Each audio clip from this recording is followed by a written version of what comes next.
said they were boxing, does that mean she was correcting, or she was saying, I theologically disagree with you on whatever the questions were? That's what he said, but I think... Well, that's an interesting point. So if you're a leader of a group and someone who comes from a different venue than we're from, someone new, they bring up something that theologically, a lot of us go, uh-oh, that's not sound, and then the person next to them starts to get in their face.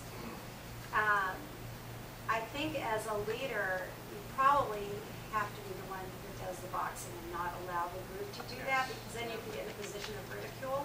Right. And I think the leadership has to do it with grace. But I'm not so sure she should have been the one doing the boxing. Yeah, I mean, that's a question, I guess, as a leader, you just have to know when it's appropriate and when it's not. Right. Because you can get into fights over all kinds of stuff. Like, what's that? Don't you answer that in number one, though? I think... You say, if somebody else presents something contrary to the Bible, you should first ask what other people's perspective is on the answer, and get an answer through the group. No, but my question is, when the girl next to you jumps on you, like let's say a person comes from a Catholic background, this is usually what happens in the Bible studies that Carol and I have been in, and the people who are evangelical jump on the Catholic statement, and then pretty soon the whole group is jumping on the ex-Catholic. Right. So it's not so much the leader, it's the group gets out of hand. The group gets out of hand with something they consider a heresy. Right.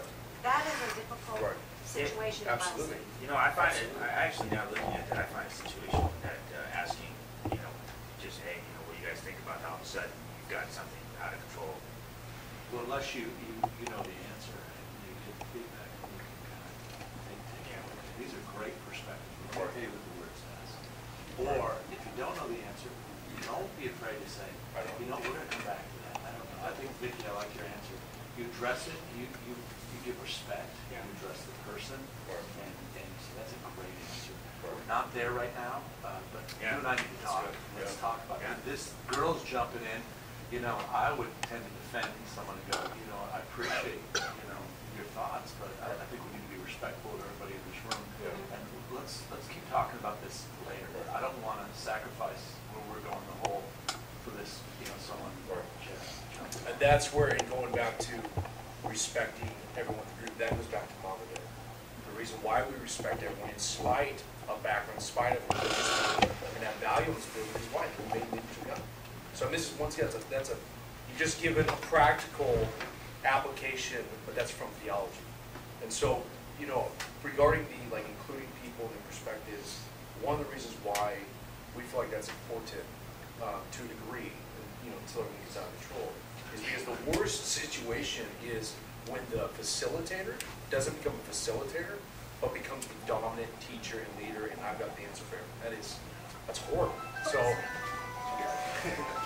With that, we'll transition to the next one. Yeah, this is the second scenario. So one of the group members really has a heart to reach out to the community that your Focal Point group is meeting in. And they suggest that the group should have a barbecue, like kind of an invite barbecue, an open barbecue where you can invite just the immediate neighbors to this barbecue and to have that opportunity to share, eat together and stuff. What hat, as a facilitator, after hearing this being shared, what hat would you wear, and what are some things that you would do with that hat or those hats? Is this a clear example? No. Sure. So one of the group members just has a heart to really reach out to the community that your group is in. They want to get people in this community that don't go to the church or don't go to this group. They want to reach out to them, just have some way of exposure, meeting the people that are there. Their suggestion to the group is, hey, why don't we have a barbecue? Why don't we just kind of host a barbecue and then invite a lot of these our neighbors or these people over?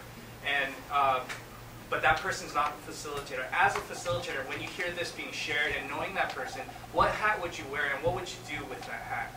Is that clear? It's at 5:30 at my house tonight. Well, I mean, I guess that might be their goal. That might be that person in that group's gift. Yeah. They're the party groupers. So, okay, as a facilitator, what would you do with that? You know, because that's just a suggestion. Let's have a barbecue, and it's just like that. You need some money?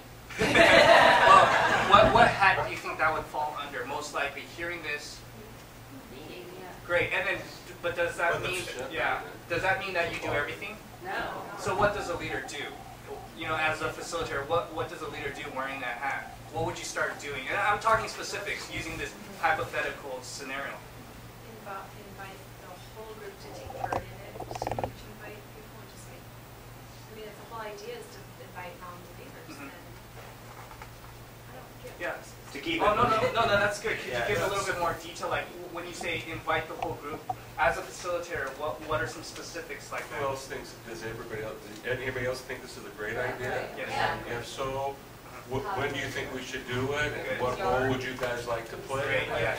Like, what would you like to see Yes. Marina? Would you Yes. like to be in charge of food? Would you like to be in charge of decoration? So it doesn't fall, Yeah. it's a corporate, Yeah. collective Yeah. But yes, effort yeah. rather than just one person. Yeah, and I think that's great. I guess what was a little confusing is that someone within the group brought it up instead of the facilitator, but once you hear that, as a facilitator, you take the lead on that, especially if the whole group wants to come behind that. And then roles have to be divvied out. I like a lot of the words that you use there. List maybe like, oh, you can handle this, you're good at this. You know, identifying this spiritual giftings within the group, that's all leading, and kind of fleshing out this ministry idea of having a barbecue.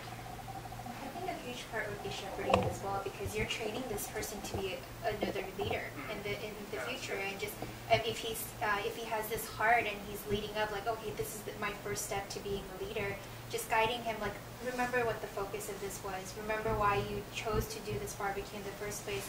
Yes, he's delegating, responsibilities and roles, but really bringing everybody into the spirit of this is an outreach. We want to center it with God, and then eventually, hopefully, that person would develop confidence into leading another.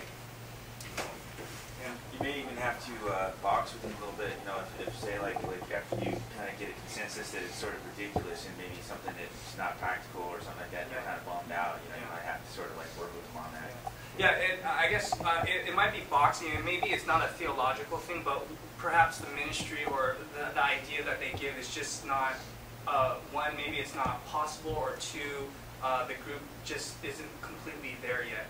And that person might get hurt, or they may feel like ignored, and so yeah, that's true. You might have to work with them, but yeah, there's a lot of hats that you may have to. It's kind of hard, but it's really keeping the group as unified and one, and not letting even one person fall to the wayside.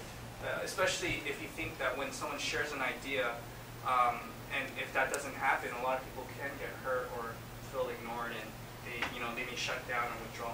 Yeah. Do you think it might make sense to at the beginning of these meetings, at the very beginning, you talk about the guidelines or your the rules of engagement and how we might go about it, starting on time and trying to honor a time where young kids have, young families have kids that are in school and they've got babysitters, and honoring those timelines, and then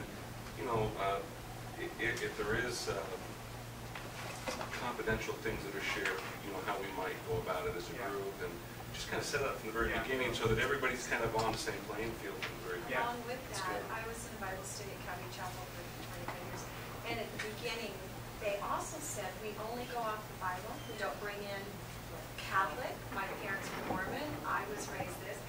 You stick strictly with this Bible, this study, whatever you're in. That way, if someone were to, like you said, say something, oh, you guys, you know what, the guidelines, we can't discuss that here. This is strictly, it alleviates. Yeah, that's a good idea. Yeah, and I think that's really good, because I know we're not saying this, but as a facilitator, you may keep this in mind. Sometimes they have small group covenants or contracts in ways like the guidelines are laid out, and everyone it's on a piece of paper, and if they agree, they sign off, and so they're kind of held to that. We're not really saying for our facilitators to do that, but that's a possibility, one way to do that. And we'll discuss a little bit more about the continuity, which talks about the structure, and John, he has some great guidance on that.